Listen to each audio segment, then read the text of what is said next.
golden sands of Rajasthan don't just hide forts, palaces, and tales of war. They hide stories so heavy that even time couldn't bury them.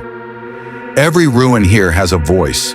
Every broken wall remembers something. But nearly 11 miles from the city of Jaisalmer, deep inside the desert's silence, lies a story unlike any other. A story that is neither purely about bravery nor purely about love. This is a story about pride, a stubborn, unbreakable pride so powerful that an entire civilization chose to erase itself rather than surrender it. This is the story of Kuldhara, a place now known as one of the most mysterious and haunted villages in India, where the air feels wrong. The moment you step into Kuldhara, something changes. The wind shifts, the temperature drops. Even in broad daylight, the place feels heavy, unnaturally quiet. Broken houses stand frozen in time. Empty courtyards look as if someone just stepped away and never came back. More than 200 years have passed, yet the village feels disturbingly recent, as if life ended here yesterday. Once children played in these streets, women drew water from the wells, elders laughed under shaded courtyards, and then one night erased everything. One night, 84 villages and thousands of people vanished. No bodies, no records, no trail. All that remained was silence and a curse. A village that made the desert bloom. Kuldhara was founded around the 13th century by the Paliwal Brahmins. They weren't just priests, they were traders, planners, engineers far ahead of their time. In a land where water is life, the Paliwals mastered rain harvesting through an advanced system called Kadeen.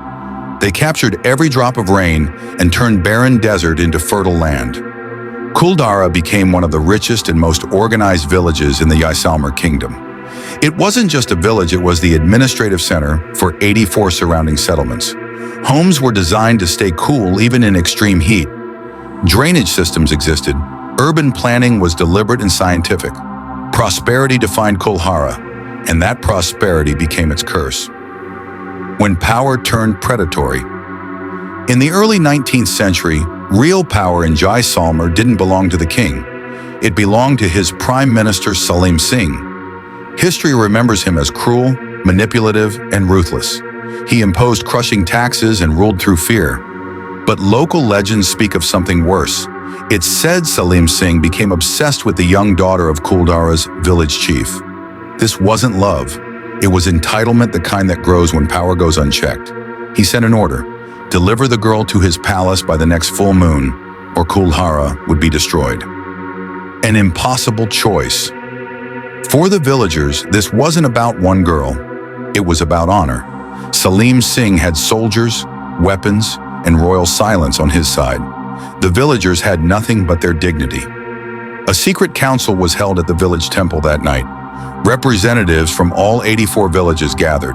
The village chief removed his turban and placed it on the ground. "This daughter is not mine alone," he said. "She belongs to all of us. We will not trade our honor for survival." And then came the unthinkable decision. They would leave. The greatest silent exodus. That very night, the order was given. Leave everything. Take nothing. Oil lamps were extinguished. Jewelry was buried in courtyards. Fires were put out mid-meal. Children's toys were left behind. Elders kissed the doorframes of homes built by their ancestors. Then the desert swallowed them. Men, women, children, animals. Entire communities gone before sunrise. Not a single soldier noticed. Not a single spy reported it. It was as if the night itself protected them. The curse. As they left, legend says the Paliwals spoke a final warning. "Just as we are abandoning this land, this village shall remain abandoned forever. Whoever tries to live here will be destroyed." The next morning, Salim Singh arrived with his army. He found empty streets, open windows, a village without a soul. No girl, no people, only silence. Was it really a curse?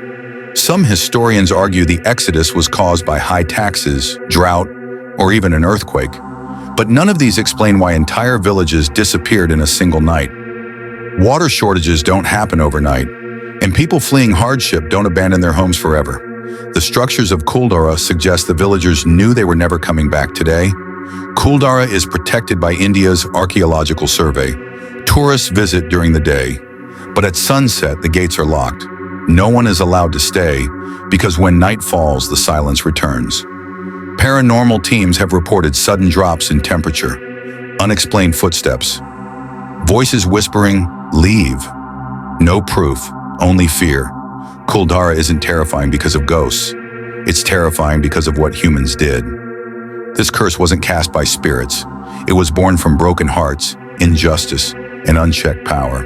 And history shows when power crosses its limits, entire civilizations disappear. So ask yourself, what's more frightening, a 200-year-old curse or the living arrogance of authority that created it?